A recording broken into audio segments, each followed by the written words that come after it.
안녕하세요. 유한타증권 선능력지점 박진희 부장입니다. 오늘 6월 22일인가요? 이제 날짜 개념도 없네요, 진짜. 하루하루가 정말 진짜 너무 힘들어서 날짜도 기억하기 힘들 정도인데요. 일단 뭐 일은 벌어져 있고 계속 좀 수습해 나가야 되는 상황입니다. 여러분과 함께 계속 좀 시장 상황 얘기해 가면서 전 대책을 한번 마련해 보도록 하겠습니다. 좀 많이 힘들어요. 저희 오늘 지점의 증권사 직원들이 너무 힘들어하는데 직원들의 모습을 보면은 아마 어느 정도인지 아마 가름이 되실 것 같아요. 전체적으로 뭐 다들 정말 무기력하게 정말 한숨만 쉬고 있는 시장입니다. 저도 오늘 하루 종일 그랬던 것 같아요. 제 손님이 이제 강남에 계신 사모님이랑 아까 통화하는데 그러시더라고요. 옛날에는 모임을 하면은 서로 밥 산다고 그랬었는데 지금은 모임을 했는데 밥값은 누가 내냐 그랬더니 회비에서 내 이렇게 말을 하더라는 겁니다. 그만큼 상당히 조금 주식시장도 안 좋고 이제 강남 사모님들의 주머니 사정도 안 좋아질 정도 좀 많이 빠졌다라는 게 좀 반증이라고 보시면 좋겠죠. 그래서 오늘 좀 지수가 의외로 많이 빠졌습니다. 사실 어제 미국 시장이 올랐기 때문에 오늘 적어도 우리 시장이 뭐 어제 많이 오른 건 아니고 어제 조금 올랐었기 때문에 어느 정도 조금 빠지지는 않겠지. 뭐 요 정도는 생각을 하고 왔는데 뭐 반대의 흐름이 좀 나왔었습니다. 오늘 계속 뭐 얘기들이 많이 나와요. 서로 이제 뭐 카카오톡을 통해서 이제 메신저 주고받다 보니까 여러 얘기가 나옵니다. 오늘 환율이 지금 1300 넘었죠. 1300원 넘은 게 몇 번 안 된다고 그래요. 제가 카톡이 아까 받았는데 1300원 넘은 게 97년에 IMF 때 그때 1300원 넘어가면서 달리기 시작했고 그 다음에 2000년도에 닷컴 버블 때 그때도 1300원 넘었었고 또 2001년 카드채 금융위기 때 그때 넘었었고 또 2008년도 리먼 사태 때 그때 또 1300원 넘어갔었고요. 그리고 오늘 넘어갔다고 합니다.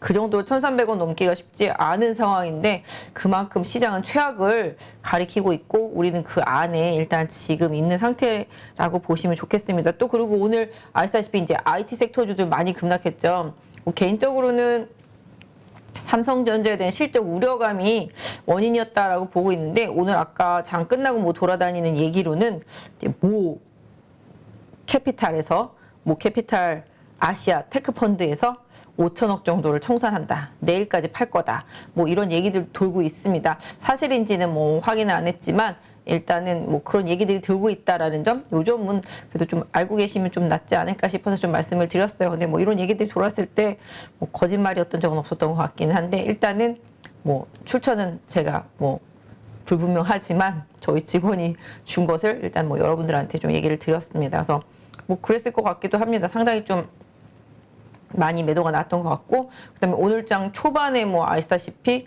저는 아침에 깜짝 놀란 게 갑자기 JP모건 창구로 엄청나게 매도가 많이 들어오는 거예요. 종목들마다. 특히 게임주들이 장 초반에 JP모건 창구로 엄청 쏟아지고요. 다른 종목들도 마찬가지였는데 장중에 보니까 이제 CFD 계좌였습니다. 역시 CFD 계좌고 키움증권 거. 뭐 지난번에 좀 얘기 나왔었던 교보증권이었었는데 오늘은 또 키움증권이라고 또 얘기가 나오더라고요. 보니까 그만큼 이제 CFD 계좌는 레버리지를 많이 쓰지 않습니까? 그러다 보니까 장중에 계속 매도가 나오면서 반대매매 물량이 나왔다라는 얘기를 하고 있습니다. 그래서 지금 시장이 신용이 많이 줄긴 했어요. 최근에 급격하게 줄긴 했지만 뭐 예전에 비하면은 상당히 높은 편이죠. 예전에 코로나 이전 대비하면 지금 제가 기억하기로는 상당히 높은 편입니다. 코로나 이전에도 항상 지수가 신용이 뭐 10조만 가면 위험하다, 리스크하다 막 그랬었었는데 지금 신용 전혀 안 그렇죠. 지금 신용이 지금 보시면은 지금 보시면 신용 잔고가 지금 여기 보시면 이제 밑으로 내려가 있는 거 보이시죠? 20조 밑으로 내려가 있는 부분 계속 매도가 나오면서 지금 20조 밑으로 내려가 있는데 이게 예전에는 한 10조만 돼도 난리가 났었거든요. 근데 뭐 코로나 이후에 자금들이 많이 들어오고 유동성들이 많이 들어오다 보니까 뭐 계속 올라갔었는데 지금 계속 버블이 꺼져가고 있는 상태 속에서 뭐 사실 신용이 많다라는 게 주수가 많이 하락할 수 있다? 이거랑 연동을 하지는 않을 수도 있겠습니다만은 지수가 하락할 때 그 부분이 가속도를 붙이는 원인이 될 수 있다라는 점, 이 점은 충분히 있는 것 같아요. 근데 요새 조금 그런 거 저는 느끼는데, 여러분 좀 시장 보시면서 느낄지 모르겠는데요. 외국인이 선물을 막 매도해요. 매도하다가 시장이 엄청 빠지잖아요. 막판에 다시 사. 무슨 얘기인지 아시죠? 막 매수해. 그러다 또 막판에 다시 팔아. 뭐 이런 식으로 정말 갖고 놀고 있거든요, 우리나라 시장을. 그러니까 계속 선물을 매도해. 주가를 막 하락시켜요. 그 다음에 이제 막 투매성 나오고, 그러고 나면 또 막판에는 다시 또 막 환매수하고. 뭐 이게 제가 막 듣기로는 뭔가 좀 비용 관련해서 뭐 현물과 선물 간에 뭔가 좀 매매할 때 있어서의 뭐 비용과 관련해서 뭔가 좀 이득을 취하기 위해서 뭐 그런다는 얘기들도 있었는데, 뭐 실질적으로 제가 확인은 안 해봤습니다만은, 일단 외국인 매도가 장 중에 계속 나왔고, 선물은 막판에 다 환매수가 좀 일정 부분 돼서 거의 많이 없어졌습니다. 그래서 그 부분을 좀 염두에 두시면서 보시면 좋지 않을까 싶어요. 지금 제가 이제 뭐 이렇게 화면에 지금 안 나오니까 좀 옆으로 조금 이동을 시켜서 보여드리려고 그러는데, 이게 지금 엄청 났었거든요. 이게 거의 한 6천억이라고 해야 되나요? 그 이상 갔었던 건데 싹 다 없어져 버렸거든요. 그 부분 개인들은 뭐 장 초반부터 원래 좀 계속 이걸 샀었었고요. 금융투자 쪽에서는 지금 선물 상당히 좀 많이 매수를 했습니다. 단타를 들어간 건지는 모르겠는데 아무튼 그렇습니다. 그래서 고객 예탁금도 상당히 지금 계속 줄고 있는 모습 보실 수가 있겠습니다. 글로벌 다른 업체들 업체가 아니죠. 글로벌 다른 나라 대비해서 우리나라가 좀 유독 최근에 좀 하락폭이 심한 것 같고요. 이런 부분들이 계속 이어지면서 주가 하락도 좀 많이 커지는 것 같습니다. 오늘은 좀 상해도 좀 빠지고 그랬었습니다만은 뭐 우리나라는 계속 지금 더 강하게 빠지고 있는 상태인 거죠. 오늘 보시면 코스닥이 지금 보시면은 4% 넘게 빠져서 마감이 됐고요. 거래소 같은 경우도 2.7% 정도 빠져서 마감이 됐습니다. 결국 2342, 저희가 가장 좀 힘들어했던 부분이 2300 잠깐 깨질 수도 있지 않겠냐, 2270 정도 갈 수도 있지 않겠냐, 뭐 이런 얘기들을 해왔었는데요. 뭐 말하는 대로 진짜 그 이상을 보여주면서 현실화되고 있는 모습인 것 같습니다. 그러다 보니까 지금 공포감도 정말 극에 달아 있는 모습을 보실 수가 있겠고, 저도 좀 상당히 이런 하락, 장기 하락은 그렇게 크게 느껴보지 못했었는데, 정말 뭐 빅 이벤트가 있어가지고 충격적으로 빠진 것도 아니고, 지금 시장 하락의 원인이 새로운 게 있는 것도 아니고, 있는 거를 계속 재탕 삼탕하면서 그냥 계속 우려감을 키우고 이런 모습인 것 같아요. 아까 뭐 미국 시장 선물 급락한 부분들도 뭐 영향을 줬겠습니다. 아까 영국이 이제 CPI 5월달 거 발표했는데 뭐 전년 동기 대비해서 9.1% 올랐다 그러니까 뭐 40년 만에 최고치라고 하더라고요. 그러다 보니까 이제 영국도 이런 물가의 압력, 인플레이션 압력으로 인해서 상당히 유럽 전반적으로 다 그렇습니다. 뭐 독일도 마찬가지가 되겠고요. 그래서 전체적으로 이런 우려감이 있다 보니까 다들 또 금리 인상, 이게 도미노잖아요. 금리 인상, 주가 빠져, 지표 안 좋아, 또 금리 인상, 주가 빠져. 이거에 대한 우려감이 계속 지금 무한 반복이 되고 있는 상태라고 보시면 좋겠습니다. 그래서 지금은 그때도 말씀드렸지만 러시아가 이제 퀴를 쥐고 있고요. 이 러시아의 와 이제 우크라이나의 문제를 어떻게 풀어나갈 수 있느냐, 이게 핵심 키포인트가 되지 않을까 싶습니다. 특히 뭐 바이든은 진짜 지난번 시간에도 말씀드렸지만 약발이 먹힌 지 오래됐습니다. 그래서 이런 부분들 좀 고려해 봐야 될 것 같고요. 실질적으로 오늘 시장 하락은 상당히 좀 충격적이었다. 그때 말씀드렸던 대로 정말 2300을 깰 수도 있지 않겠나라는 우려감을 갖고 보고 있고, 아까 뭐 아시아 쪽에 투자하는 테크펀드에서 뭐 한 5천억 정도 매도설 오늘 많이 나왔습니다만은, 뭐 그렇다면 내일까지 매도한다 그러면은 거의 뭐 그 단기간에 급하게 던진 매물은 어느 정도 좀 줄어들지 않겠나라고 생각해 볼 수도 있을 것 같은데요. 오늘 가장 시장에 키포인트가 두 개가 있죠. 이 두 개를 말씀드리면서 시장 좀 같이 분석해 보도록 할게요. 첫 번째가 아침 대바람부터 나왔던, 뭐 물론 어제도 나왔었던 얘기죠. 삼성전자 실적에 대한 우려감. 며칠 전부터 계속 나왔었던 얘기입니다. 삼성전자 실적에 대한 우려감. 그 다음에 이제 두 번째가 원숭이 두창 환자, 이제 국내 유입된 부분들. 요 부분, 요 두 개가 시장의 키포인트라고 보시면 좋겠습니다. 그래서 삼성전자의 하락이 처음에는 안 나왔었죠. 일단 일정 부분 초반에 외국인들 쇼커버가 좀 들어왔었고요. 그러다가 이제 오후에 좀 밀린 모습인데요. 삼성전자 계속 얘기가 나오고 오더컨 얘기 계속 나온 지도 한 2주는 된 것 같아요. 근데 요새 와서 갑자기 좀 반응을 하고 있는 모습인데요. 오늘 나왔던 뭐 기사 내용 보시면 아시겠습니다만 삼성전자도 그때 어저께인가 그저께 나온 얘기였었죠. 스마트폰 이제 재고가 한 5천만 대가 있다. 그 다음에 가전이 안 팔려서 재고가 쌓였다. 그래서 삼성전자에 부품을 넣는 업체들한테 계속 오더컷이 들어갔다. 그런 얘기가 되겠습니다. 그리고 반도체 수요도 적고 그 다음에 글로벌 이제 파운드리 업체 중에서 유일하게 삼성전자 줄고 있다. 뭐 이런 얘기들 계속 나오고 있습니다. 뭐 하이닉스도 같은 맥락에서 많이 빠졌고요. 그 다음에 뭐 8인치 쪽 파운드리 위험하다. 뭐 이쪽 안 좋다 이러면서 DB 하이텍 같은 경우도 급락을 한 상태라고 보시면 좋겠습니다. 그래서 일단은 지금 그런 부분들이 코스닥에 있는 IT 업체들, 삼성전자한테 오퍼를 넣어서 먹고 사는 기업들이 엄청 많잖아요. 그러다 보니까 그 기업들의 급락이 또 이어졌습니다. 그동안 좀 실적 이슈로 계속 많이 올랐던 아시다시피 이제 기판 업체들 오늘 더 초과적으로 좀 급락하는 모습들이 나타났고요. 그 외에 뭐 스마트폰 부품 업체들도 마찬가지라고 보시면 좋겠고, 그 외에 뭐 범용 IT 제품들 를 넣는 업체들, 부품 업체들도 다 급락하는 모습 나타났습니다. 장비주들도 마찬가지가 되겠고요. 뭐 후공정 테스트 업체들도 마찬가지. 오늘은 뭐 안 빠진 게 이상할 정도로다가 다 급락하는 좀 모습들이 좀 나타났었고요. 이런 부분은 삼성전자가 요번 2분기 실적, 보통 증권사 컨센서스가 15조대에서 형성이 되어 있었었는데 계속 좀 내려오고 있습니다. 조금씩 계속 내려오고 있는데 오늘 나왔던 레포트는 14조 4천억까지 얘기가 나오고 있습니다. 그래서 실적 컨센서스가 상당히 좀 미달할 것이다. 이런 부분들이 나오면서 또 관련되어 있는 아까 말씀드린 그 밑에 있는 기업들 다 급락하는 모습들이 좀 나타났던 모습 보실 수가 있겠고요.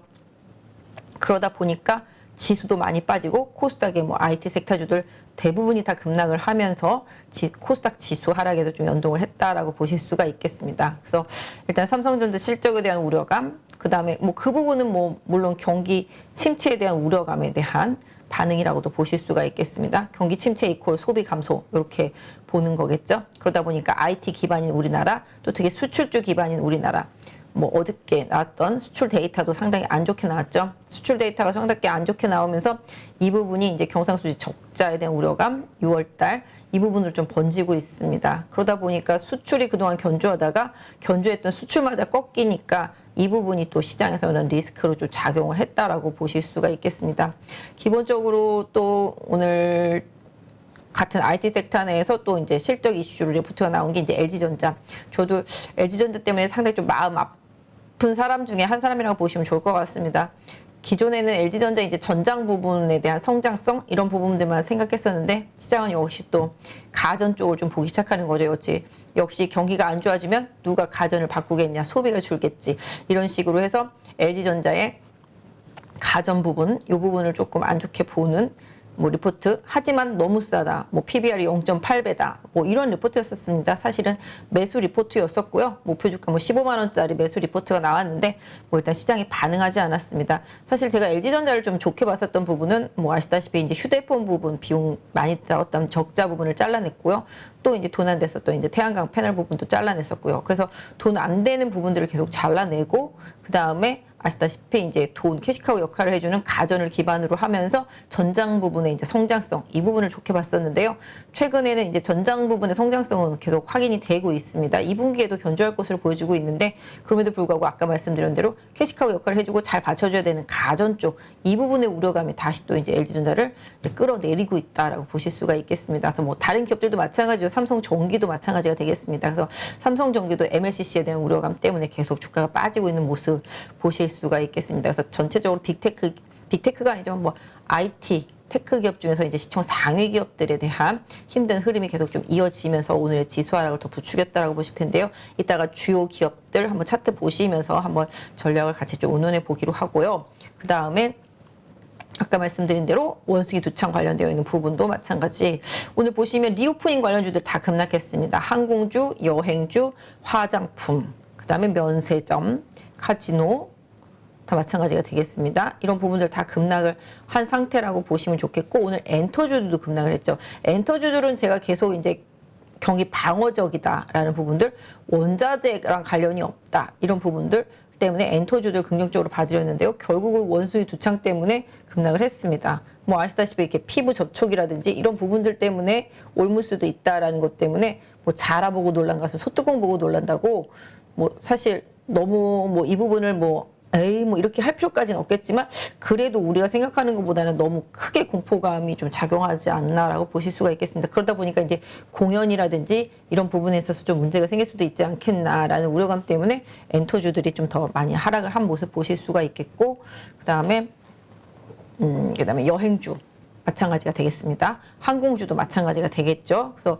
다시 이 부분으로 인해서 뭐 팬데믹 상황까지는 아니어도 오고 가는 데 있어서 여행 가는 데 있어서 좀 부담이 생길 수도 있지 않겠나라는 이런 우려감이 또 해당 섹터주들을 하락으로 이끌면서 여행주, 항공주 좀 많이 빠졌고요. 또 특히 이제 면세점도 그런 이슈에서 같이 좀 많이 빠졌다라고 보시면 좋겠습니다. 특히 뭐 오늘 아모레퍼시픽 많이 빠졌죠. 이제 아모레퍼시픽 같은 경우도 2분기 실적이 좀 많이 안 좋게 나온다라고 그러면서 한 10%가량 급락을 했습니다.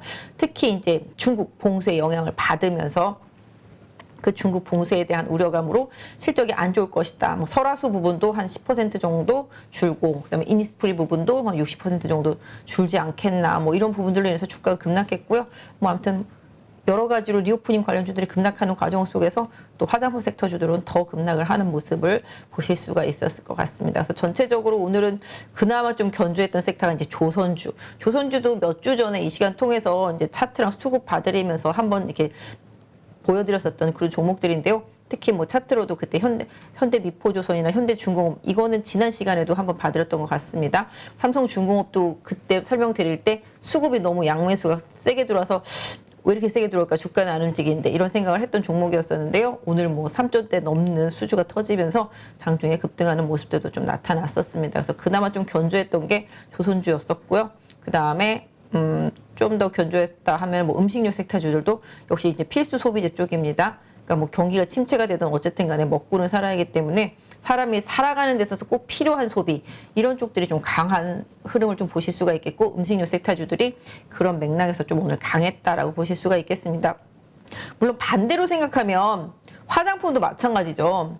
경기가 안 좋다고 안 바르지는 않잖아요. 특히 기초라는 부분들, 그러니까 마스크를 벗으면서 색조에 대한 기대감이 있었다면은 마스크를 다시 쓰더라도 기초는 바른다라는 거죠. 맨 얼굴로 다니지는 않으니까. 그래서 기초, 뭐 그다음에 씻는 거, 뭐 머리 감는 거 이런 부분들 고려하면 뭐 그런 부분들이 좀 강점이 있는 기업들도 어떻게 보면 경기 방어주다라고 볼 수 있겠는데, 지금은 일단은 중국 관련 뭐 소비에 대한 부담 이런 부분들, 실적에 대한 부담 이런 부분들이 좀 강하게 작용을 하고 있다라고 보실 수가 있겠고, 그다음에 게임주도 마찬가지가 되겠습니다. 오늘 장 초반에 뭐 그 JP 모건 쪽 창구를 통해서 상당히 공격적인 매도가 많이 나왔었는데요.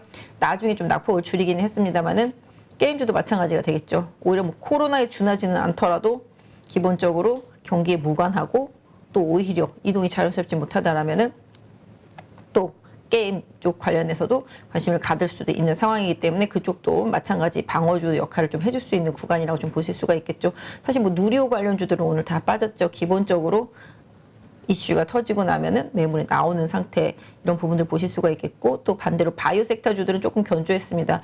뭐 최근에 바닥 흐름이 뭐 셀트리온이라든지 삼바라든지 이런 부분들은 오히려 좀 시장 대비해서는 견조하게 잘 버텨주는 모습이고요. 뭐 원숭이 두창 관련주들 뭐 미코바이오인가요? 예, 저도 매매는 안 해봤는데 상당히 좀 급등을 많이 했더라고요 보니까. 그래서 원숭이 두창 관련주들하고 뭐 여러 가지 좀 항체 치료제 관련주들 뭐 이런 부분들도 좀 들썩들썩하는 모습은 보였었습니다만은 후반에는 뭐 다 대체로 좀 밀리는 모습들이 좀 나온 상황이었기 때문에 지금의 시장이 좀 투심이 많이 깨어진 상태라고 보시면 좋겠습니다. 그러니까 이 기업이 문제가 없는데도 불구하고 매수세가 받쳐주지 않으니까 계속 장중에 반대 매매성 매도가 계속 나오다 보니까 작은 물량으로도 주가가 훅훅 빠지게 되거든요. 그러면서 매수세가 없다 보니까 많이 빠져요. 그러다 보니까 내가 보유하고 있는 사람들은 상대적으로 손실을 더 많이 보게 되는 거죠. 그러니까 뭐 담보 부족이 나는 사람들은 A, B, C, D 이렇게 주식을 갖고 있다 치면 A가 신용 담보 부족이 난 종목이에요. 그러면 A를 팔아요. 그럼 A가 빠져요. 그럼 또 다시 A를 갖고 있는 사람이 계좌 중에서 A가 빠지니까 뭐 B, C, D 중에서 또 뭔가를 더 같이 섞어서 팔 수도 있겠죠. 그럼 또 B, C, D가 매물이 나와요. 그럼 또 B, C, D를 갖고 있는 사람이 또 다른 담보 부정이 나니까 B, C, D, E, F, G 이러면서 계속 그 연동을 한다라는 거죠. 그래서 그런 상황 속에서 지금의 하락이 좀 강화되고 있다라는 얘기들도 나오고 있습니다. 그래서 기본적으로 우량주에 대해서는 사실은 개인적으로는 이번 고비가 어디서 끝날지 감히 예측하기는 어렵지만 항상 이런 좀 뭐랄까 패닉성 셀이 나왔을 때 좋은 종목, 실적이 되는 종목들이 뭐 아까 말씀드린 그런 신용이라든지 뭐 CFD 계좌 이런 부분에서 매도가 나올 때 공격적으로 빠지는 부분들은 결국은 나중에 좀 가격 복원력이 많이 강했다라는 점을 좀 염두에 두셨으면 좋겠습니다. 그래서 지금은 매수세가 실종이 돼서 더 많이 빠지지만 결국은 다시 또 그 공백은 강하게 메꿀 수 있는 부분들은 결국은 시장에서 실적을 보여줬던 주도주들, 그다음에 뭐 기관 선호주들 이런 부분이라고 볼 수 있겠습니다. 그래서 이런 부분들에 대해서는 항상 매의 눈을 뜨고 좀 보셔야 되겠다. 그래서 결국은 오늘 반도체 하락이라든지 IT의 하락은 삼성전자 실적에 대한 우려감에서 기인했다라는 점, 그다음에 아까 말씀드린 그런 테크 펀드에서 매도가 나왔다라는 설, 뭐 이런 부분들로 조금 만들어 볼 수 있겠고, 기본적으로 경기 침체 우려감이 가장 컸다. 안 팔릴 거다. 안 팔리면 실적이 안 좋겠지. 그럼 오더가 줄어들겠지. 이런 부분들로 연결되고 있다는 점 염두에 두실 필요가 있겠습니다. 그래서 유독 우리 증시가 약한 이유가 뭐지? 라고 다들 생각을 해보실 텐데요. 결국은 아까 말씀드렸던 대로 수출, 특히 경기 민감주인 IT하고 자동차 이런 쪽에 좀 오리엔트 되어 있는 국내 시장의 흐름이, 아니 국내 기업들의 산업 구조 이런 부분들이 더 추가적인 하락을 만드는 데 가장 큰 중요한 요점이 될 수 있겠고, 아까 말씀드린 대로 그동안 견조했었던 수출 데이터가 꺾이면서 이 부분이 좀 부담으로 작용을 했다라고 보시면 좋겠고, 또 이제 신용이나 CFD 관련해서 매도가 매도를 부르는 이런 패닉셀성 수급 이런 부분들도 영향을 줬다라고 정리해 볼 수 있을 것 같습니다.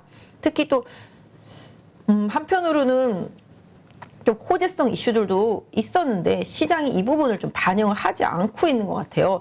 최근에 이제 원자재 가격들에 대한 우려감이 있지 않습니까? 사실 원자재 가격이 수요가 늘어나면서 가격이 올라간 게 아니라 공급이 딸리면서 이제 가격이 올라갔던 부분인데요. 최근에 좀 하락을 하고 있습니다. 하락을 하는 이유는 경기 침체라고 그러면서 소비가 안 될 것 같으니까 수요가 줄겠네 라는 이슈로 하락을 하고 있는 거죠. 반대로 생각하면은 가격이 빠지고 있으니 원자재 가격이 안정세를 보이면서 물가가 안정세를 보이면 물가가 곧 꺾이겠네. 곧 물가가 꺾이면 금리 인상에 속도감을 내면서 강한 금리 인상을 하지 않겠네 라고 또 반대로 연결 지어 볼 수도 있겠습니다. 거기에 지금 또 경기 침체 우려감이네. 그러면 경기가 침체네. 그러면 각국의 중앙은행들이 금리 카드에 대해서 유동성에 대해서 좀 신중한 자세를 취할 수 있는 상황이 올 수도 있다라는 거죠. 그래서 안 좋은 얘기를 뒤집으면 또 좋은 얘기가 될 수 있는데 시장이 이 부분을 향후에 어떻게 해석을 하고 어떻게 시장의 반응을 만들어내는지가 중요하겠다라고 보실 수가 있겠는데요. 사실 저는 최근에 좀 주가가 빠질 때 어느 정도 빠지면 여기서는 멈출 것이다라는 생각을 가장 강력하게 했던 원인 중에 하나가 이미 원자재 가격 예전에 막 미친 듯이 올랐었던 비철금속류들은 다 꺾였었고요. 그리고 최근에 곡물 가격도 꺾이기 시작했습니다. 지금 아까도 말씀드렸지만 우크라이나에서 곡물 수출할 수 있는 길을 터주기 위해서 뭐 터키랑 뭐 협상 중이다 얘기가 나오고, 그 다음에 러시아의 뭐 밀 작황이 엄청나서 그 부분 때문에 그동안의 우려감이 좀 줄어들 수도 있겠다 이런 부분들. 그 다음에 뭐 동남아시아의 파묘 가격도 그때 많이 올랐었는데 그것도 엄청 빠졌거든요. 그런 부분들. 그래서 결과적으로는 공포감이 쫙 올랐지만 결국은 다시 또 이렇게 내려오고 있는 상황이거든요. 그리고 비철금속류들도 많이 꺾였습니다. 니켈 가격도 엄청나게 꺾여 있고요. 그 다음에 최근에 뭐 금, 은 다 마찬가지가 되겠습니다. 그래서 이런 부분들 생각하면 원자재 가격들은 지금 다 꺾여 내려가고 있거든요. 유가도 뭐 최근에 이제 고점을 찍고 어느 정도 하방 압력을 계속 받고 있는 상태고, 그래서 주변에 이런 내용을 보면 곧 물가는 조금씩 다운 되겠네 이런 생각을 해볼 수도 있는 상황이잖아요.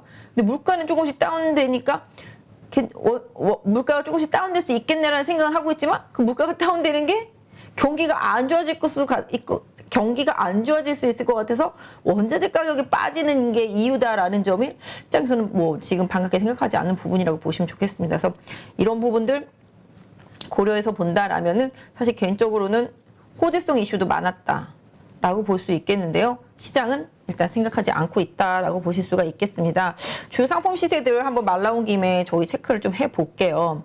뭐 아시다시피 저희가 맨날 보는 이제 WTI죠.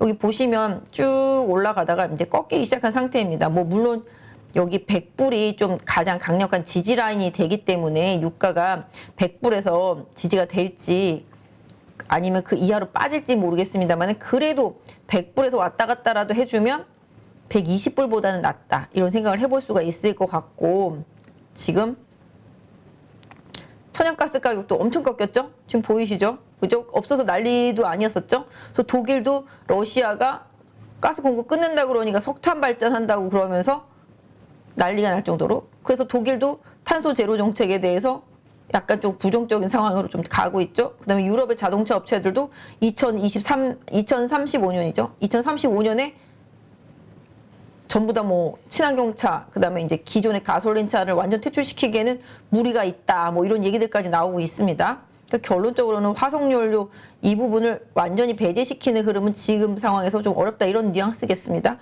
그래도 천연가스 가격이 지금 엄청 꺾여 있는 모습 보실 수가 있겠죠. 금도 보시면 많이 빠졌죠. 그죠? 은도 바닥 찍고 살짝 올라가고 있는 모습 보실 수가 있겠고 그 다음에 뭐 곡물 중에서 보시면 이제 귀리 꺾였죠. 옥수수 꺾였죠.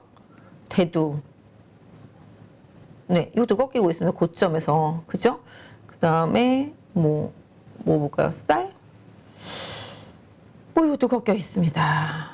뭐 밀도 마찬가지가 되겠습니다. 밀도 지금 완전히 꺾여 있는 모습 보실 수가 있겠습니다. 그래서 대체로 다 지금 꺾여 있고요. 뭐 설탕도 수출 안 하네 어쩌네 저쩌네 했는데 설탕도 지금 조정받고 있는 모습 보실 수가 있겠습니다.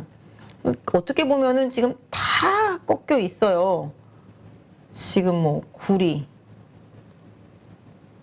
이렇게 빠져 있는 거 보실 수가 있겠죠. 그 다음에 니켈 이 정도입니다. 이렇게 다 꺾여 있거든요. 아이언. 그죠? 이렇게만 따지면 꺾여 있었어요. 옛날부터. 그래서 이거 꺾인 걸 보면서 아 이제 좀씩 괜찮아지겠지 이런 생각을 하면서 시장의 바닥이 어디쯤일까 고민하고 있었는데 지금처럼 이렇게 황당한 시장 흐름이 계속 이어지고 있다라는 거죠. 그래서 결론적으로는 곡물도 그렇고 원자재도 그렇고 그동안 급등했었던 상품들은 다 꺾여 있다.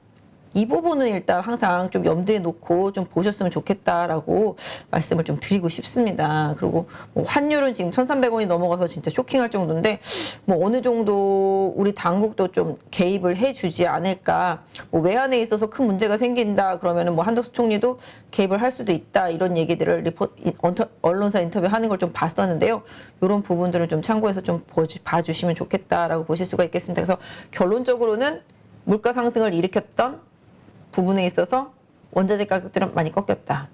그 다음에 유가도 조금씩 꺾이고 있다. 지금 미국 CPI 가장 높았던 게 원인이 식료품가하고 에너지였잖아요. 지금 에너지가 꺾이고 있고 곡물 가격이 다 꺾였다라면은 결론적으로 미국의 CPI도 서서히 안정을 찾을 수 있다. 이런 생각을 하면서 좀 고민을 해봐야 되겠죠. 근데 우리는 또 이걸 또 미리 생각하면 안 돼요. 시장이 이걸 반영하기 시작할 때 생각해야 되는데 미리 생각하고 행동하다 보니까 시장에서 아직 반영을 안 시켜줄 때 들어가서 고생을 하는 지금의 케이스가 된 거죠.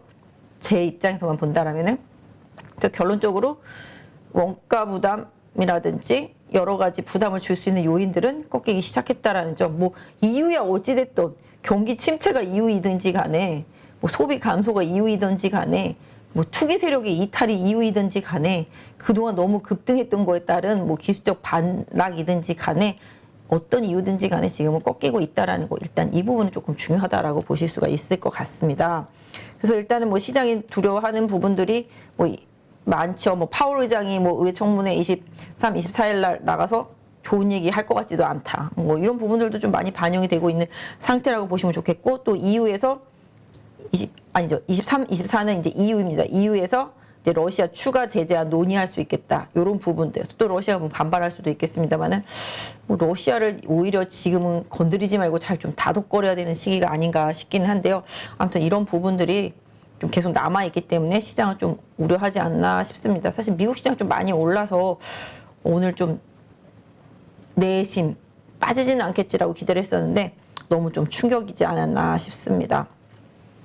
오늘 조금 주요 종목들 한번 살펴보면서 좀 말씀 드려보도록 하겠습니다. 제가 많이 보는 차트 보겠습니다. 다우는 월요일날 말씀드릴 때 더 빠질 수도 있지만 뭐 빠진다고 해서 거기까지 간다라는 보장은 없지만 일단은 십자복이 떴기 때문에 좀 반등해주면 좋겠다라고 생각했는데 일단 다우는 좀 반등을 나온 상태인데요.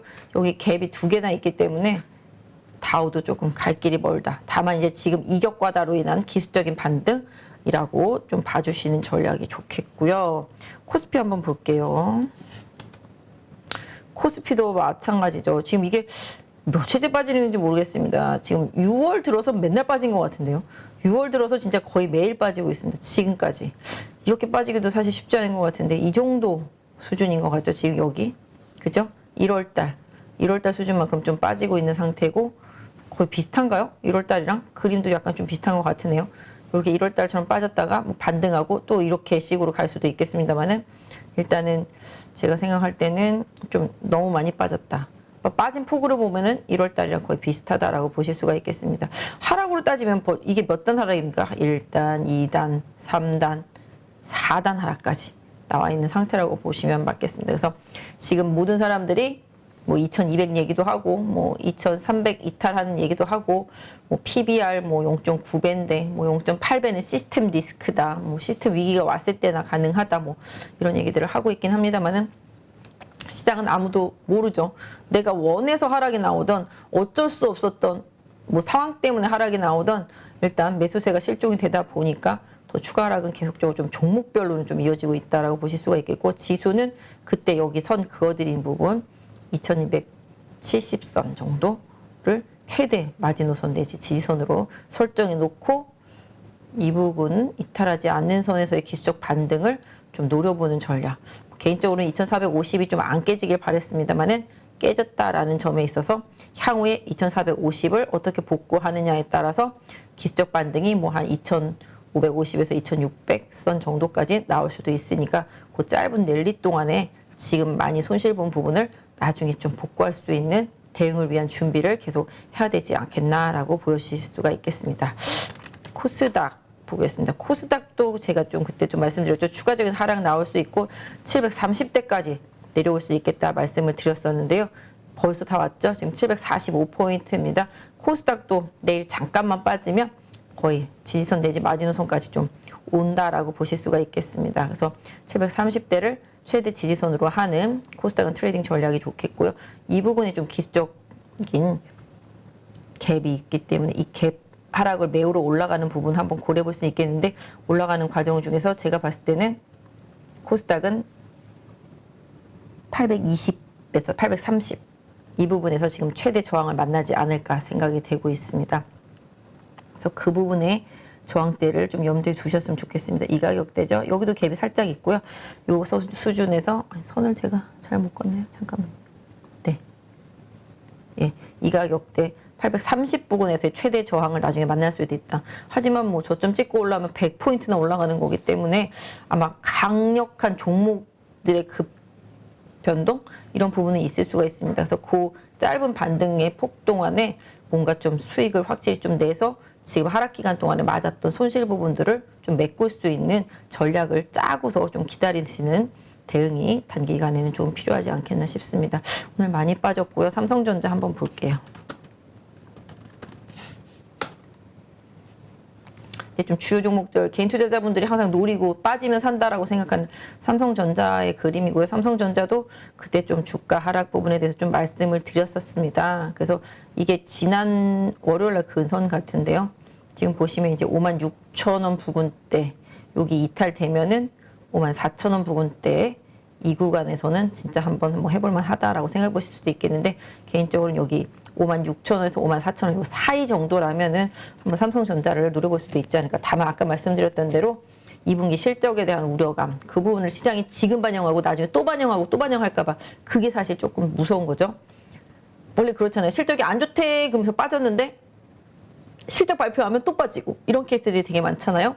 그런 부분들이 하락장에서의 전형적인 특징입니다만은 삼성전자는 6월 말까지 들고 있으면 중간 배당을 받을 수가 있죠. 그래서 중간 배당을 노리는 저가 매수세는 분명히 월 말쯤에는 들어올 수 있다. 이런 생각을 갖고 삼성전자는 좀 보시는 게 맞지 않을까 싶습니다. 그래서 삼성전자 보유하신 분들 조금 속 터지시고 안타깝지만 방금 말씀드렸던 대로 5만 한 6천에서 5만 4천 원 사이 이 정도라면은 분할 매수 영역에 있다라고 좀 말씀드릴 수 있을 것 같아요. SK 하이닉스도 그때 같이 한번 봐드렸었습니다. 이것도 9만 원 정도 네, 지지선 보실 수가 있을 것 같은데요. 뭐 지난번 저점권이죠. 9만 1,000원 부분 여기 부분입니다. 이 구간 정도 오면은 사실 하이닉스도 일정 부분 기적 반등 좀 나올 수가 있다라고 보실 수가 있을 것 같습니다. 이 부분에 갭이 하나 있습니다. 보이실 것 같아요. 좀 작아서 안 보이시나요? 이 부분에 갭이 하나 있고요. 이 갭을 요번에 매우로 내려온다라고 보신다라면은 이날 고점이 딱 9만 원입니다. 그래서 하이닉스도 9만 원 정도면은 여기 남겨져 있는 2020년도에 만들어져 있었던 이 갭을 이번에 메울 수가 있겠다라고 보시면 좋겠죠. 여기서도 갭이 하나 있습니다. 이 갭은 지금 메웠죠. 이 갭까지 마저 메우면 하이닉스도 앞에 쪽에 있었던 갭을 메웠다라고 생각해 보신다면은 맞지 않을까. 다만 2분기 실적은 역시 하이닉스도 우려감이 분명히 있다. 뭐 주가에 어느 정도 반영시키고 움직일지는 모르겠습니다만은 하이닉스 실적이라든지 이런 부분들은 우려스럽지만 특히 하이닉스나 삼성전자는 디램 현물가 움직이는 거 꼭 보셔야 되는데 최근에 그 부분이 조금 안 좋은 부분들이 주가에 더 영향을 많이 주고 있습니다. 그래서 디램 현물가도 계속 빠지는 부분들은 결론적으로는 경기 위축에 대한 우려감, 침체된 우려감이 가격이 좀 녹아 있다라고 보실 수가 있겠죠. 그래서 당장 뭐 찍고 막 급반등한다라고는 말씀드릴 수는 없겠지만 적어도 9만 원을 전후해서는 조금 하이닉스는 좀 분할 매수로는 좀 멀리 보는 그림이라면 한번 해볼 수가 있겠다. 그래서 최대 한 8만 제가 생각할 때 최대 하이닉스 한 8만 7천 원대, 네, 8만 7천 원대에서 9만 원 사이 정도라면은 조금 장기적인 관점에서 좀 분할 매수도 가능하다라는 점 좀 말씀드릴 수 있을 것 같고요. 다만 이제 매수를 하더라도 무작정 들고 가기보다는 내가 정해놓은 그 지지선이 깨지면 언제라도 빨리 좀 손절하는 대응 이런 부분들도 충분히 고려해 보셨으면 좋겠습니다. 그래서 하이닉스 같은 경우도 이때가 이때가 보시면 코로나 때잖아요. 좀 대부분의 웬만한 종목들이 다 코로나 때 이전 수준으로 다 내려왔더라고요. 보니까 하이닉스도 뭐 그런 셈이죠. 여기 코로나 터지기 전이니까 이 가격이잖아요. 그죠? 이 가격까지 지금 내려와 있는 거잖아요. 그러니까 하이닉스도 코로나 이전으로 돌아가 있다라는 점, 이 부분을 본다라면은 뭐 가격적인 부분에 있어서는 분명히 좀 메리트가 있다라고 보실 수가 있겠죠. 이런 부분들이 좀 많습니다. 다들 코로나 이전으로 다 복귀했어요. 최근에 많이 올랐었던 기판 업체들도 이렇게 지금 수직 낙하를 한 상태입니다. 심텍 같은 경우도 그죠? 아시다시피 뭐 심텍이라든지 기판 업체들은 뭐 이미 몇 주 전부터 계속 얘기가 나왔었죠. 뭐 계속 외국계 리포트를 통해서 뭐 안 좋을 거다라는 뭐 이런 부분들, 뭐 국내 애널리스트들은 아니다라고 얘기는 했지만 결론적으로는 꺾였고요. 이쪽 부분에서 저희 방송할 때도 뭐 심텍이라든지 이런 부분 좀 탄력이 많이 떨어져 있는 부분들 반등할 때마다 좋다 하지만 계속 고점이 낮아져 왔던 부분들이 시그널을 줬다라고 보시면 좋겠죠. 결론적으로는 여기 60일선 꺾이게 되고 21선 꺾여서 나오고 이 부분에서부터 데드 크로스가 발생하고요. 계속 이 60일선 돌파에 실패하면서 결국은 급락으로 만들어지고 있습니다. 항상 말씀드렸죠. 60일선 꺾이고 21선 데드 크로스는 급락. 뭐 이런 부분들은 거의 공식적으로 외워두시면 답이 될 것 같습니다. 심텍 또 뭐 가지고 계신 분들은 속상할 수 있겠는데 또 어느 정도 답을 찾자면 여기 또 갭이 하나 있습니다. 심텍도 저는 뭐 아시다시피 갭 이론자죠. 그래서 11월 달에 발생한 이 갭을 메우러 내려온다라고 보실 수가 있겠고 심텍이 만약에 추가로 하락을 하게 된다라면은 32,000원대 한 중반대에서는 멈출 수가 있겠다라고 보실 수가 있겠습니다. 그래서 그 정도 수준까지 혹시 내려온다라면은 심텍도 좀 일정 부분 단계 기술적 반등을 시도할 확률이 좀 높다라고 보실 수가 있겠습니다. 그래서 지금 반등을 하게 된다라면은 여기 41,000원 부근에 좀 강한 저항대가 생겼으니까 이 부분 좀 보시고요. 여기다 제가 이걸 보고 선을 그었다라고 생각하시지 마시고요.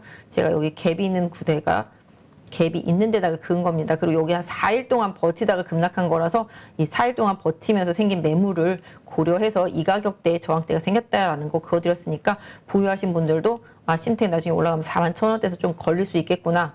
요 생각도 한번 해주시면 좋겠습니다. 그래서 추가 하락이 돼서 32,000원대 내려오면 기술적 반등이 좀 나올 수 있다라는 점, 요 부분도 같이 좀 고려해 주시면 좋겠죠. 그래서 인텔의 뭐 DDR5 늦어지는 부분들이 뭐 지금 대덕전자라든지 그다음에 ISC 이런 부분들의 좀 급락으로도 같이 좀 연결되고 있는 부분들이 되겠습니다. 뭐 전체적으로 기판 업체들 좋다 하지만 사실은 뭐 말씀드렸던 대로 경기 우려감 때문에 뭐 각종 IT 기기 이런 부분들의 소비가 줄어들고 오더 것이 나오면 당연히 기판에도 좀 영향을 미칠 수 있다라는 게 주가 하락으로 만들어졌다라고 보시면 좋겠죠. 오늘도 보시면은 뭐 스마트폰 부품주들도 다 많이 빠졌고요.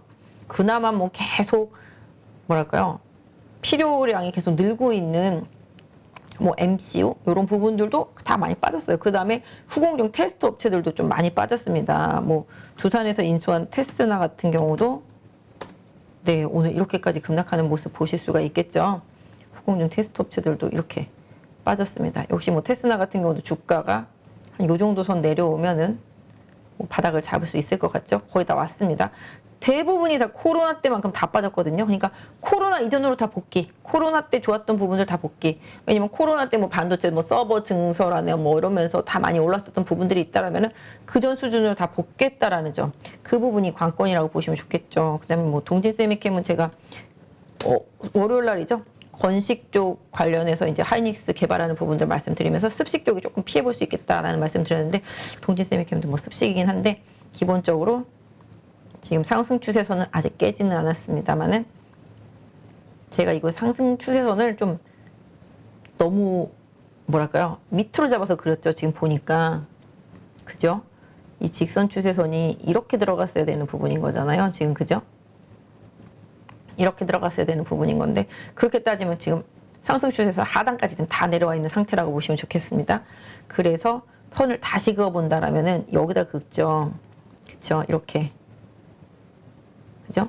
그러면은 요 밑에 거 말고 요 위에 거로 보시면 이렇게 상승 추세선 여기 좁아져 있는 부분을 지금 왔다 갔다 하고 있습니다. 그래서 요 박스 안에서의 움직임을 동진세미캠 같은 경우는 줄을 그어놓고 보유하시는 분들은 좀 보시면 좋지 않겠나 싶고요. 반도체 관련주들 말하려면 뭐 끝도 없습니다. 최근에 뭐 ISC도 뭐 워낙 출중하게 가던 종목인데 하지만 이 종목은 아직 추세가 깨지진 않았어요. 지금 상승 추세선 계속 유효하게 유지가 되고 있는 모습 보실 수가 있겠습니다. 뭐 지금 보시면 뭐 이렇게만 그어도 답은 나오잖아요. 그죠? 여기도 이렇게 약간 좀 뭐랄까요, 퍼지는 부분이죠. 점점 진폭이 늘어나고 있는 상태가 되겠습니다. 고점도 올라가고 저점도 올라가고 이런 식으로. 그래서 ISC 좋았었는데 최근에 좀 하락폭이 많이 과도했었다라는 점 고려해 보실 수가 있겠습니다. 그래서 아직까지는 이 추세선의 신뢰를 조금 믿고 뭐 반도체와 관련되어서 뭐 오늘 뭐 매도 많이 나왔어 내일까지도 나온다라면은 조금 뭐 나중에 매물 압박은 조금 줄어들 수도 있지 않겠나라는 생각 해볼 수가 있을 것 같은데요. 네, 보시면 최근까지도 계속 기관이 사고 있었었죠. 뭐 오늘 조금 팔긴 했습니다만은 그렇게 매물이 이탈한 부분 흔적은 보이지 않고요. 이 하락을 이용해서 외국인은 잽싸게 샀네요. 그 부분 한번 ISC도 참고해서 보시면 좋겠습니다. 그래서 결론적으로는 뭐 기관 조금 팔았지만 아까 말씀드린 대로요. 주가는 많이 빠지지만 생각보다 매물이 많진 않아요. 받아주지를 않으니까 조금만 던져도 훅훅 빠지는 거죠. 그래서 이 부분도 추세는 살아있다라는 점 ISC도 좀 보실 수가 있을 것 같아요. 반도체 관련주들 너무 많이 빠졌기 때문에 뭐 하나 짚어서 말씀드리기는 어렵지만 상당히 최근에 좀 강하게 갔던 부분들 좀 말씀드리는 거고,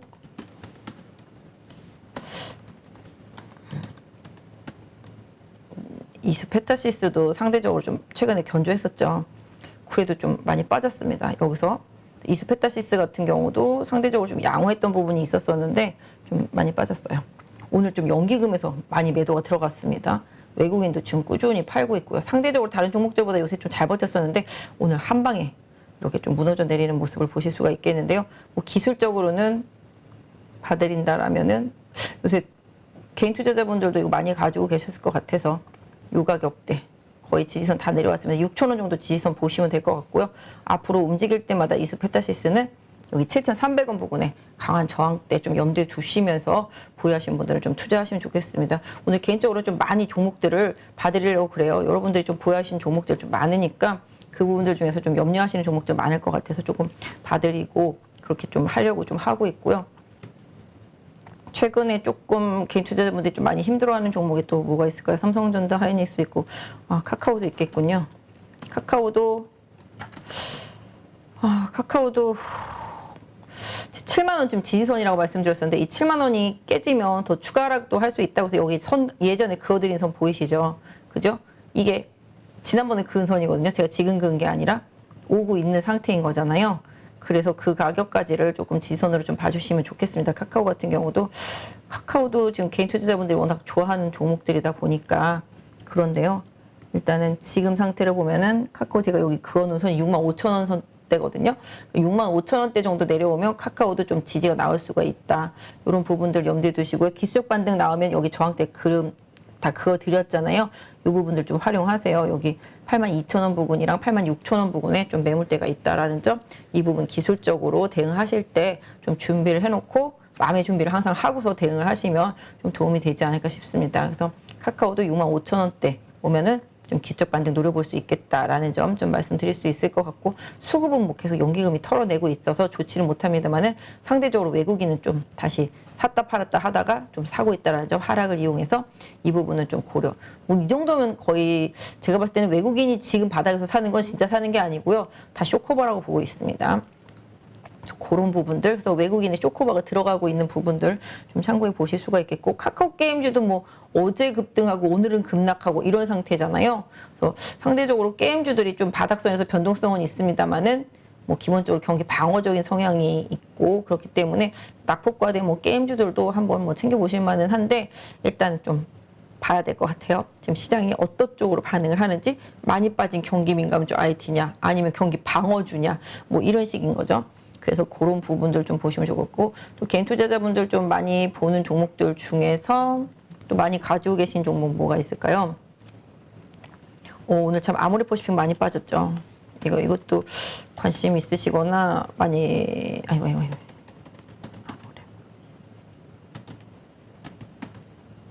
네, 이것도 개인 투자자분들 은근히 LG생활건강이랑 두 개 많이 갖고 계시더라고요. 이것도 예전에 좀 분석해 드렸던 그 표입니다. 그래서 지지선이 다 깨진 상태가 되겠죠. 그래서 아모레퍼시픽도 여기 그어드린 선 보이시죠? 여기 말고 여기 최대한 지지대를 찾는다라면 이 구간 되겠습니다. 이게 깨지면서 이렇게 보시면 아모레퍼시픽도 여기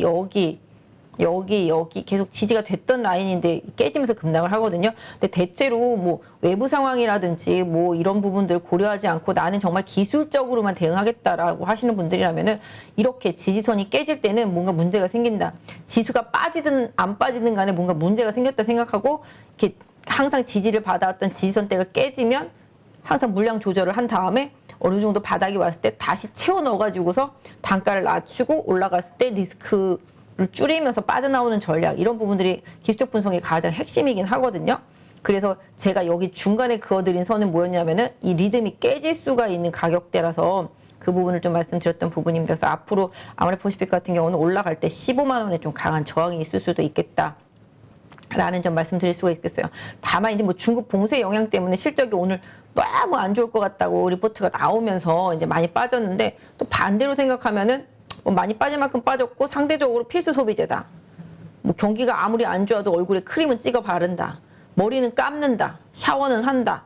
세수는 한다. 뭐 이런 생각해 보면은 이것도 어떤 면에서 보면 LG생활건강이랑 똑같이 또 필수 소비재가 되겠습니다.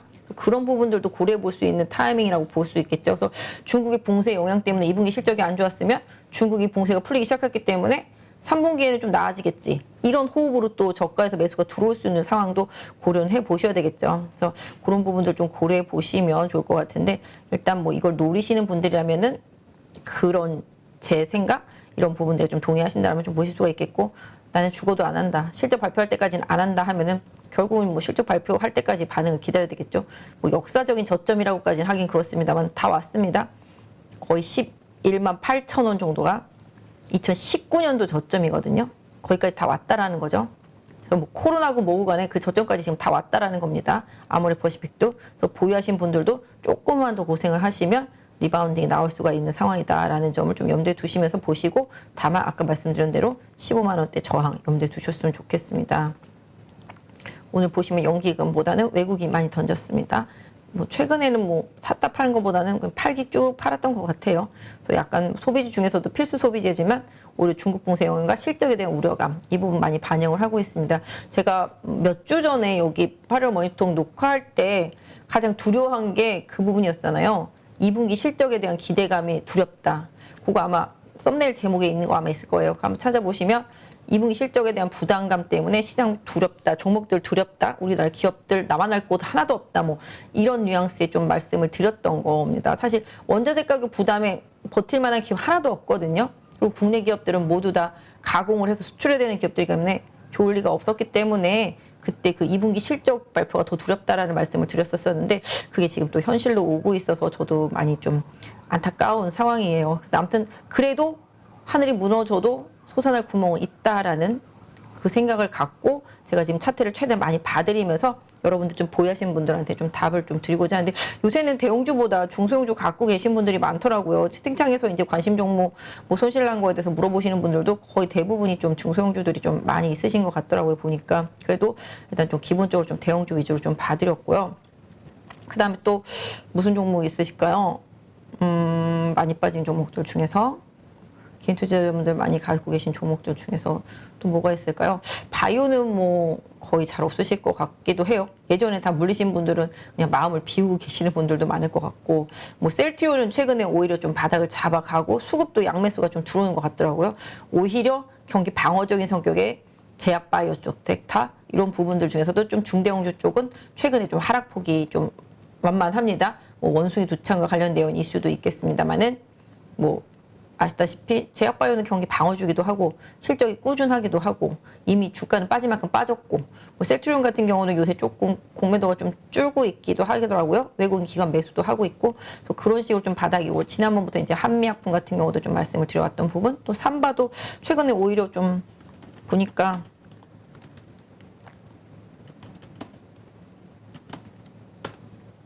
상대적으로 고점권에서 지금 잘 견디고 있죠. 삼바도. 그죠? 보이시죠? 삼바는 고점권에서 버티고 셀트리온은 바닥권에서 버티고 있어요.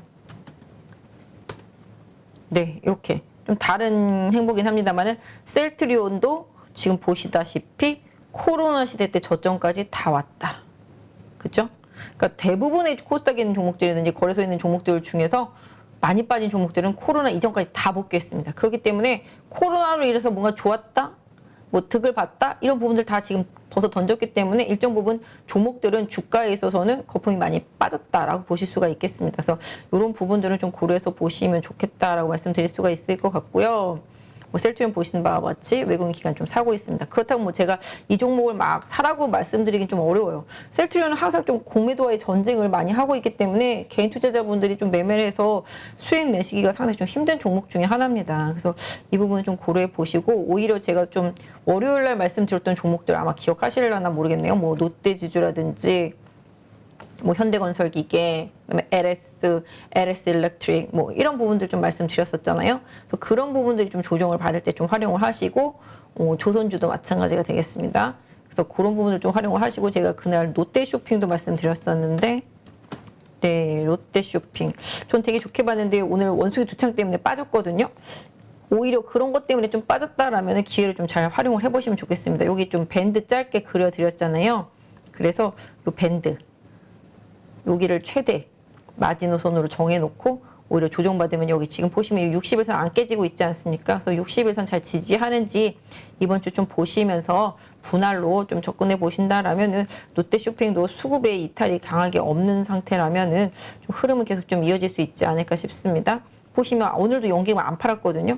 외국인은 좀 팔았습니다만은 연기금의 특별한 각별한 상을 받고 있는 롯데쇼핑의 수급은 아직도 멀쩡하다라는 점 염두에 두시면서 오히려 조정 잘 받고 다시 11만 원 부근으로 좀 이동하는 모습도 한번 상상을 해보면 어떨까 싶고요. 요새 이 종목이 좀 변했습니다. 한진칼입니다. 한진칼이 뭐 예전에 아시죠? 뭐 적대적 M&A 한다고 뭐 그러면서 무슨 뭐 펀드하고도 막 하고 뭐 여동생이랑도 막 이렇게 하고 뭐 이랬었는데 강성부 펀드가 좀 그런 역할을 해줬었습니다. 근데 그 부분 고려해 보면은 지금 한진칼 차트 보시면 어떻습니까? 계속 완만하게 상승 하락을 반복하면서 이제 거의 수렴 상태에서 이제 우상향 터닝하기 시작했고 60일선도 우상향 터닝하기 시작한 모습 보이시죠? 최근에 진에어 지분 이제 대한항공에다 넘기면서 일정 부분 긍정적인 부분들이 좀 생기고 있는 모습 보실 수가 있겠고 수급도 보시면 연기금 매일 사고 있습니다. 이 부분 뭐 물론 기관이나 외국인 팔고 있지만 연기금이 매일 사고 있다. 부분은 좀 수급적인 면에서 제가 요새 맨날 챙기는 종목들은 다 연기금이 맨날 사는 종목들, 이런 종목들만 찾아내려고 하거든요. 어차피 외국인은 안 들어오고 기관이 집중된 종목을 사야 시장 대비해서 유리하고 유리한 환경 안에서 수익을 좀 낼 수 있겠다라는 생각입니다. 그래서 한진칼도 조금씩 움직이고 있는 모습 보실 수가 있겠습니다. 그래서 지금 저점은 이렇게 잡혀 있습니다. 그래서 한진칼은 이 박스 벗어나면서 움직임 나오면은 또 다시 한번 추가적으로 이 구간까지 한번 노려볼 수 있겠습니다. 약 한 79,000에서 8만 원 구간까지 좀 시도를 할 수 있을 것으로 보여지고 있는데요. 다만 여기 말씀드린 대로 이 박스 상단 뚫어내면서 거래 붙는 게 많이 중요합니다.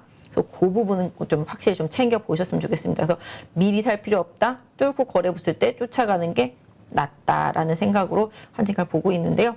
요구 종목은 뭐 개인 투자자분들 별로 관심 없을 수도 있겠고 거래량이 많은 종목은 아니기 때문에 매매하시는데 좀 어려움은 있을 수 있겠지만 연기금은 그 와중에 사고 있었다라는 점 말씀드릴 수 있을 것 같습니다. 아까 보니까 인터넷 기사에 이거 무상증자 관련해서 이 종목 떴더라고요. 개인 투자자분들 이것 때문에 좀 피해 많이 보신 분들도 많을 것 같아요. 사실 무상증자라는 게 기업 가치는 변화 없고 그냥 주가는 뭐 8배 자르고 주식 수는 8배 늘어나는 거잖아요. 뭐 사실 뭐 자사주를 매입해서 소각하는 거는 뭐 기업 가치 변화가 있겠습니다만 이런 부분들은 변화가 없는데 이게 개인 투자자분들 다 끌어들여서 이렇게 올린 다음에 다시 원위치 됐다라는 거죠. 제자리로. 좀 많이 안타까운 상황이고 거래도 좀 많이 터지고 있어서 항상 좀 테마주나 이런 개별주 하실 때 좀 주의가 필요합니다. 최근에 뭐 무상증자와 관련돼서 많이 오른 종목들 많이 있죠. 뭐 공구음원도 그랬고 네, 이것도 지금 많이 빠지고 있죠. 또 조광 IRI도 그랬죠. 제 기억에 있는 종목들은 뭐 3종목밖에 안 되긴 하는데 오늘도 또 무상증자 발표한 기업도 있었던 것 같은데 아무튼 무상증자 이슈로 오르면 저는 적당히 좀 수익을 내고 보유하신 다른 종목들, 뭐 다른 개별주가 그런 발표가 있다라면은 적당히 좀 수익을 내시는 걸 추천드리고 꼭 쥐고 있다 하더라도 권리락 전에 좀 파는 게 맞다. 뭐 개인적으로는 그렇습니다. 뭐 물론 어떤 세력형 종목 중에서는 뭐 권리락까지 당하고도 막 급등하고 뭐 이런 케이스들도 좀 많이 있었습니다만은 뭐 개인적으로는 하여튼간 무상증자는 호재에 좀 반응을 해서 차익 실현을 하는 전략 이런 부분들 그다음에 적어도 권리락 하기 전에 좀 팔고 빠지는 전략 이런 부분들이 좀 좋지 않을까 싶은데요. 노토스 보면 좀 많이 안타깝더라고요. 계속 기사도 좀 많이 뜨길래 지금 갑자기 좀 생각이 나서 좀 말씀을 드렸습니다. 그래서 물량을 여기서 어떻게 소화하느냐에 따라서 또 다른 흐름이 좀 나올 수도 있겠습니다. 그래서 무상증자 물량 소화하고 어느 정도 자리를 잡으면 이 많은 하락 부분에 대한 반등 이런 부분들은 일정 부분 좀 나올 수 있기 때문에 뭐 보유하신 분들이라든지 뭐 그다음에 뭐 신규로 사시려고 하는 분들 다 그런 부분 참고해 보시면 좋을 것 같고요. 뭐 여기 한 15,000원 부근까지는 뭐 그림상으로는 좀 가능할 수도 있기 때문에 보유하신 분들은 그 부분 좀 염두에 두시면 좋을 것 같아요. 개인 투자자분들이 좀 많이 물리셨고 지금 뭐 이 정도에서 지지가 되고 있는 모습은 오늘 저점이기도 하지만 이 부분 보시면은 막 상승해서 올라와서 옆으로 기다가 터치하고 튀어간 구간이기 때문에 이 구간에다 좀 지지선을 그어드렸고요. 오늘 저점이 아마 지지선이라고 보시면 좋겠습니다. 그래서 노토스 개별주지만 보유하신 분들은 조금 참고하시면 좋겠다 싶어서 좀 말씀을 드렸습니다. 또 개인 투자자분들 많이 갖고 있는 게 또 뭐 있죠? 카카오 게임즈였었죠.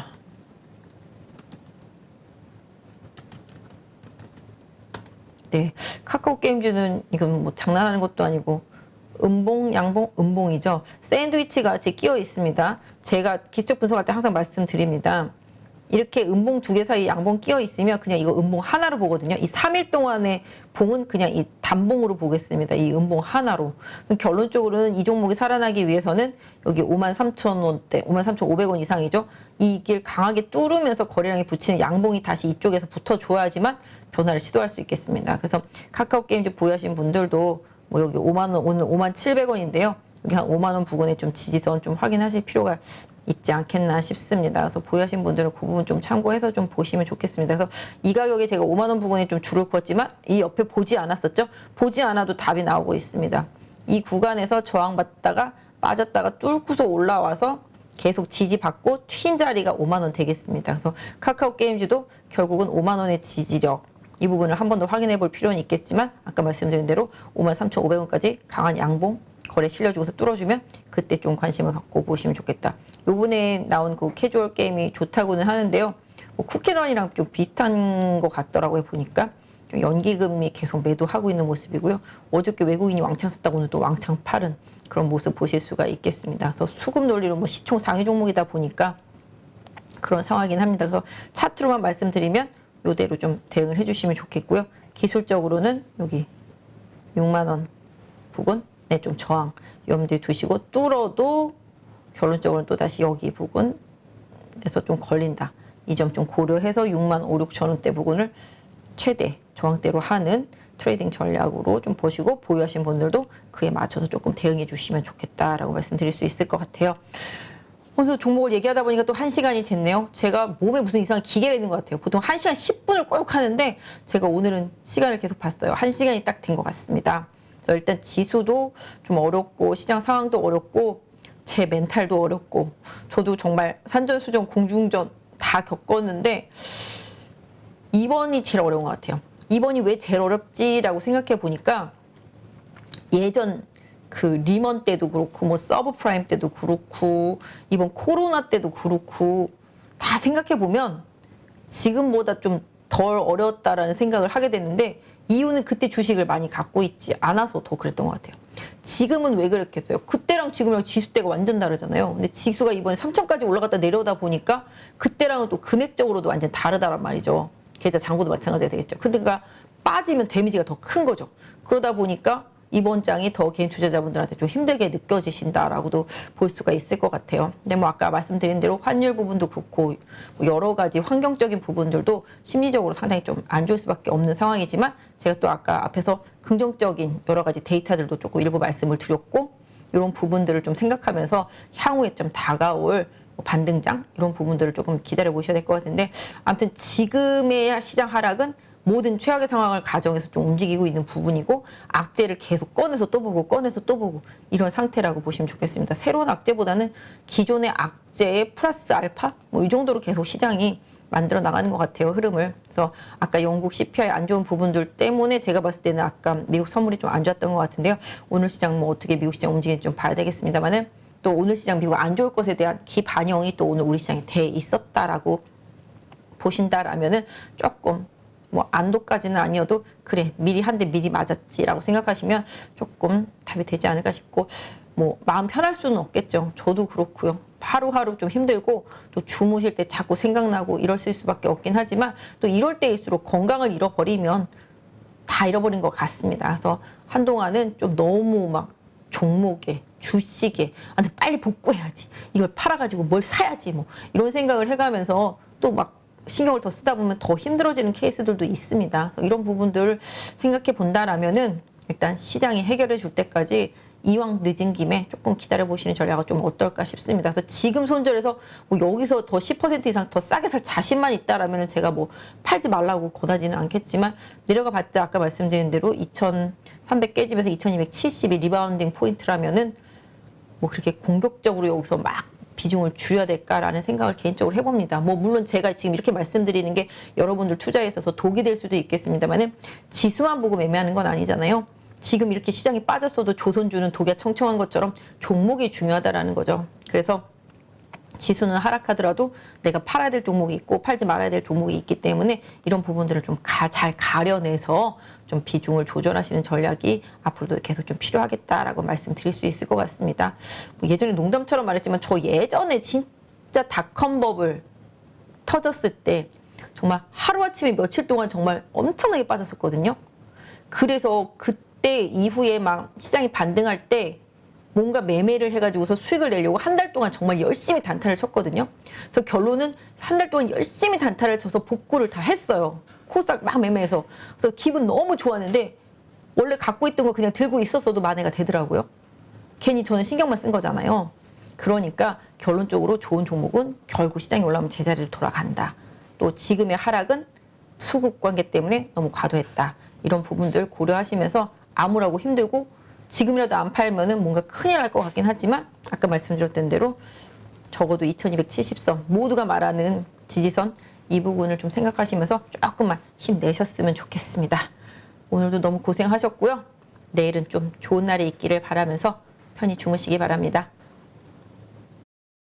약 4억을 투자해서 한 1억 정도 수익이 나고 주식 선물로 해서 한 1억 정도 수익이 난 계좌입니다. 그래서 저 20년 노하우를 벤치마킹 하는 것이 고수익하는 길이라 저는 생각하고 있습니다.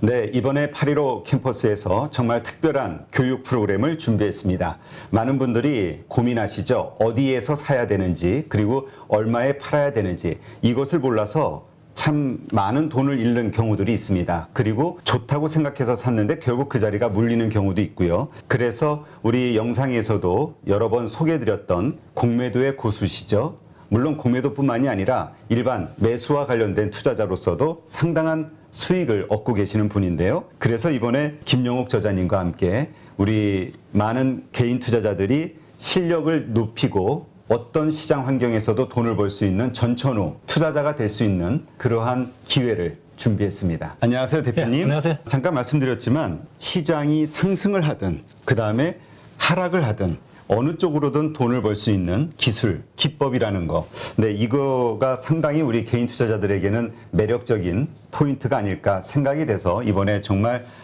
삼고초려해서 모셨는데요. 최근에 성적이 어떠신지 여쭤봐도 될까요?